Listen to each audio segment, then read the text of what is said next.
नमस्कार, मैं हूं रवि तिवारी और आप देखना शुरू कर चुके हैं लोकल टीवी। आपको बताना चाहूंगा कि आज हमारे साथ गुरुनानक तिवारी जी मौजूद हैं। आप देख रहे हैं गुरुनानक तिवारी जी कोई नए शख्स नहीं है या कोई नया चेहरा नहीं है। गुरुनानक तिवारी जी ने 2 नवंबर 2019 को गोरापदल के मंडल अध्यक्ष का कार्यभार अपने कंधे पर लिया था। उस दौरान कांग्रेस की सरकार प्रदेश में थी, भूपेश बघेल की सरकार थी। अब विष्णुदेव साय की सरकार पिछले 1 साल से छत्तीसगढ़ में वापस आ चुकी है। ये कहें कि कांग्रेस फिर से 15 साल के जो वनवास का सूखा खत्म कर जब कांग्रेस प्रदेश में लौटी थी, उस दौरान जो मंडल के जो अध्यक्ष थे गुरुनानक तिवारी जी, गोरापदल मंडल अध्यक्ष के जो पद पर थे, उन्होंने काफी संघर्ष किया था और उनके संघर्ष के दिन अब ये कह सकते हैं कि लौट चुके हैं। उनके संघर्ष के दिन वापस हो गए और गुरुनानक तिवारी जी की अब सरकार बन चुकी है। प्रदेश में बीजेपी की सरकार है। आखिर मंडल अध्यक्ष के कार्यकाल के दौरान उनका कितना संघर्ष भरा कार्यकाल था, तमाम चीजों की बातचीत करने के लिए, जानकारी देने के लिए हमारे साथ इस समय लोकल टीवी के स्टूडियो में गुरुनानक तिवारी जी मौजूद हैं। तिवारी जी, लोकल टीवी स्वागत है आपका। धन्यवाद। अच्छा तिवारी जी, पहला सवाल, 2 नवंबर 2019 का दिन और आज है 3 नवंबर 2024 का दिन। आज लगभग आपके कार्यकाल को 5 साल 1 दिन हो चुका है। इस दौरान कितना संघर्ष का दिन था, कितना चुनौतीपूर्ण दिन था, कितना चुनौतीपूर्ण था आपके लिए ये पद, इसके विषय में बताइए। जो 2 नवंबर 2019 को मैं मंडल अध्यक्ष बना। मंडल अध्यक्ष बनने के बाद निरंतर संघर्ष का दौर चला और निरंतर हम लोग जनहित में संघर्ष करते रहे। भारतीय जनता पार्टी के नेतृत्व में, भारतीय जनता पार्टी शीर्ष नेतृत्व के निर्देशानुसार धरना, आंदोलन, प्रदर्शन, विभिन्न विषयों को लेकर, विभिन्न मुद्दों को लेकर सबसे पहला आंदोलन हमने बोरे की कमी को लेकर इस क्षेत्र में किया था। 3 दिवस का चक्का जाम गोहरापदल में रखी गई थी, जिसके चलते इसका दूसरा रूप उरमाल में देखने को मिला था। दोनों जगह चक्का जाम किए थे। 3 दिन तक के दिन और रात आवाजाही बंद थी। जब तक के कांग्रेस सरकार के प्रशासनिक अधिकारियों ने हमारे यहाँ बोरा उपलब्ध नहीं कराया, तब तक चक्का जाम निरंतर जारी रहा। जब बोरा आया तब चक्का जाम समाप्त हुआ। उसके बाद निरंतर विभिन्न विषयों को लेके, कभी गोबर खरीदी को लेके, कभी गौठान को लेके, कभी धान खरीदी के मूल्य को लेके, निरंतर हम लोग 5 वर्ष तक के जनता के हित में संघर्ष करते रहे हैं। और इस संघर्ष का परिणाम आज हमको भारतीय जनता पार्टी की सरकार के रूप में देखने को मिला। हम छत्तीसगढ़ प्रदेश में भारतीय जनता पार्टी के सरकार की स्थापना करने के लिए पूरे प्रदेश में विभिन्न आंदोलनों के माध्यम से, जैसे प्रधानमंत्री आवास हमारी केंद्र सरकार हमें देती थी, उन 5 वर्ष के कार्यकाल में हमें प्रधानमंत्री आवास हमारे क्षेत्र की जनता को नहीं मिल पाया। इसी प्रकार बहुत सारी योजनाओं का लाभ भी हमारे क्षेत्र की जनता को नहीं मिलता था, जिसके लिए हम निरंतर संघर्ष करते रहे। अच्छा तिवारी जी, ये सवाल आपसे एक सवाल पूछूंगा।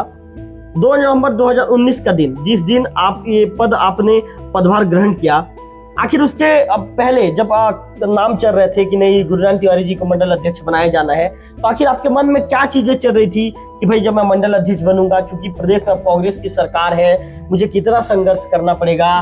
क्योंकि उस समय जब आप लोग विपक्ष में थे, आपको कार्यकर्ताओं को एकता के सूत्र में आपको बांधना भी था, तो आपके मन में क्या विचार चल रहा था, इन बातों को हमारे लोकल टीवी के दर्शकों को बताइए।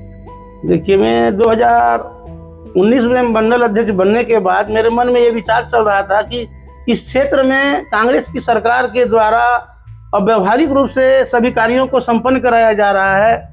इसके लिए मुझे संघर्ष करना है, ये मन में मैं विचार लेके कदम आगे बढ़ाया था।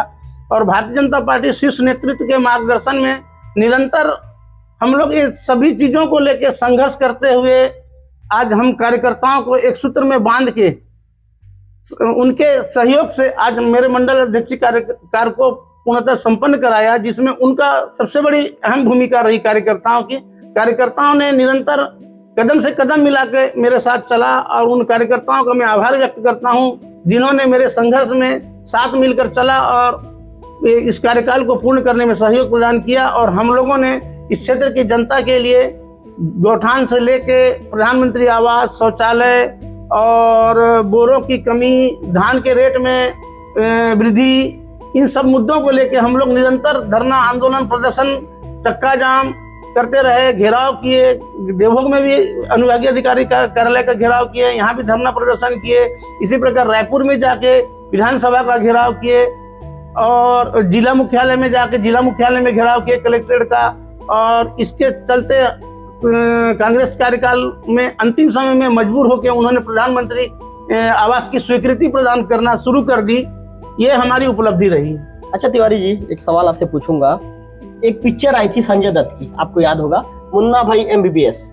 उसका जादू लोगों के सिर चढ़कर बोल रहा था, और आपका भी ओरिजिनल, आपको भी लोग जानते हैं मुन्ना भाई के नाम से, और मुन्ना भाई का जादू भी गोरापत्थर क्षेत्र में सिर चढ़ के बोलता है। आखिर आपके अंदर क्या ऐसा क्वालिटी है कि मुन्ना भाई का जो जादू है सिर चढ़ के लोगों के बीच में बोलता है, मुन्ना भाई लोगों के बीच में प्रसिद्ध है? बस मैं आम जनता और कार्यकर्ताओं को आसानी से उपलब्ध होता हूं और उनके हर दुख सुख में मेरा सहयोग रहता है।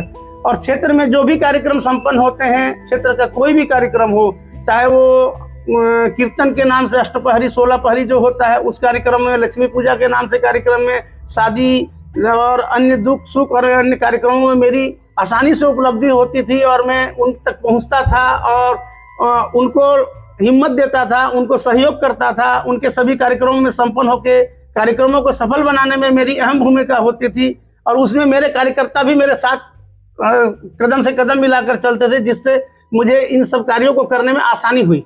लोग आपको मुन्ना भाई क्यों कहते हैं, इसको भी तो बता दीजिए। क्या आखिर ये जो नाम है, इस नाम के पीछे क्या जादू है कि लोगों के ऊपर आपने जादू कर दिया कि मुन्ना भाई नमस्कार, मुन्ना भाई कैसे हैं? ये सब चीजें को जब लोग सुनते हैं तो लोग भी प्रफुल्लित हो जाते हैं, आप भी प्रफुल्लित हो जाते हैं। इस मुन्ना भाई जो मुन्ना भाई नाम रखने के पीछे का क्या रहस्यमयी कहानी है या क्या कारण है, इस कारण को बता दीजिए।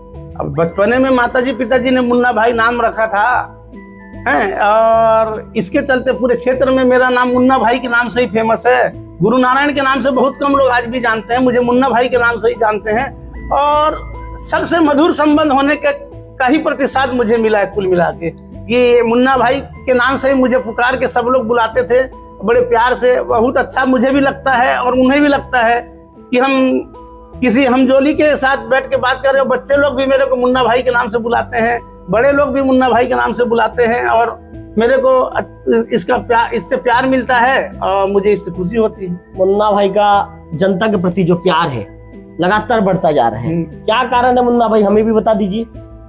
बस वही है, सबके लिए आसानी से उपलब्धता मेरी यही है, मेरी सबसे बड़ी पहचान। इसी के नाम से मुझे सब लोग पसंद करते हैं, और मैं हर गांव, हर पारा, मोहल्ला, टोला, किसी भी तरह की कोई भी समस्या हो, कोई भी मांग हो, कोई भी अन्य कोई हर्षोल्लास का कार्यक्रम हो या कोई दुखद घटना हो, सभी चीजों में मैं उपलब्ध रहता हूं। इसलिए मेरी पहचान मुन्ना भाई के नाम से है कि मुन्ना भाई को किसी भी चीज के लिए बोलेंगे तो उनके द्वारा मुझे मना नहीं किया जाएगा, और आसानी से हमें जितना उनसे बन पड़ेगा वो सब हमको उपलब्ध कराएंगे। यही मेरी पहचान है। चलिए तिवारी, ये तो मजाकिया सवाल था। अब एक सवाल में आते हैं, जरूरी सवाल में। चूंकि आपने 5 साल तक मंडल अध्यक्ष पद का कार्यकाल संभाल लिया है, बीजेपी के कई विभिन्न पदों में आप रहे हैं और पार्टी के लिए एक कर्मठ सिपाही के रूप में आप काम करते रहे हैं हमेशा से। अब आने वाले दिनों में पार्टी के इस कर्मठ सिपाही कहाँ जाना चाहता है, या उनकी क्या प्लानिंग है, क्या रणनीति है? क्या माना जाए, पंचायत चुनाव सामने है तो तिवारी जी का नाम जोरों पर है कि तिवारी जी ये चुनाव लड़ सकते हैं, ये चुनाव लड़ सकते हैं, तो तिवारी जी अब कौन सा चुनाव लड़ने पर रुचि दिखाने वाले हैं? भारतीय जनता पार्टी संगठन के निर्देशानुसार मुझे काम करना है। भारतीय जनता पार्टी संगठन ने मुझे मंडल अध्यक्ष के रूप में कार्य करने की जिम्मेदारी सौंपी थी 2019 में। उस कार्य को मैंने संपन्न कराया। अब इसके बाद अगला जो जिम्मेदारी पार्टी देगी उस जिम्मेदारी का निर्वहन करूंगा। अपेक्षाएं तो बहुत रहती है हर किसी की, जो व्यक्ति पार्टी से जुड़ा है, किसी राजनीतिक पार्टी से जुड़ा है, तो उसकी इच्छाएं रहती हैं कि मैं ये पद प्राप्त कर लूँ, ये पद प्राप्त कर लूँ, ये सबकी अभिलाषा रहती है। परंतु अब जिला संगठन, प्रदेश संगठन और राष्ट्रीय संगठन के निर्देशानुसार जो जिम्मेदारी मिलेगी उस जिम्मेदारी का निर्वहन करूंगा। और अपेक्षाएं तो मेरी बहुत सारी हैं। क्या अपेक्षा बता दीजिए ना, जनता हमारे दर्शक को बता दीजिए। नहीं, मैं पार्टी संगठन तय करेगी, मैं सक्षम नहीं उसको बताने के लिए। जिला पंचायत चुनाव लड़ेंगे, मौका मिलेगा तो? पार्टी संगठन कहेगी तो लड़ूंगा, पार्टी संगठन अगर कहती है तो लड़ूंगा। मतलब मन बना ली है? मन तो सब चीज बनने की है, पर पार्टी संगठन जो बोलेगी हमारे लिए, भारतीय जनता पार्टी संगठन सर्वोपरि है। उन्हीं के मार्गदर्शन में हम अपना कदम आगे बढ़ाते हैं। भारतीय जनता पार्टी के सभी कार्यकर्ता भारतीय जनता पार्टी के निर्देशों का पालन करते हुए सभी कामों को संपन्न कराने में उत्सुकता दिखाते हैं। अच्छा तिवारी जी, एक चीज बताइए, एक चीज मैं आपसे पूछना भूल गया। आखिर ऐसा कौन सा दिन था, कौन सा समय था, आपके मन में क्या विचार आया कि भारतीय जनता पार्टी से आप जुड़े रहे? वो कौन सा सन था तो इसके विषय में भी विस्तार हमारे दर्शकों को बताइए कि आखिर आपके मन में क्या ऐसी चीजें आई कि नहीं मुझे बीजेपी से जुड़ना चाहिए। आखिर आपको बीजेपी से जुड़े कितने साल हो गए, आपके बीजेपी में जुड़कर काम करने का उद्देश्य क्या था?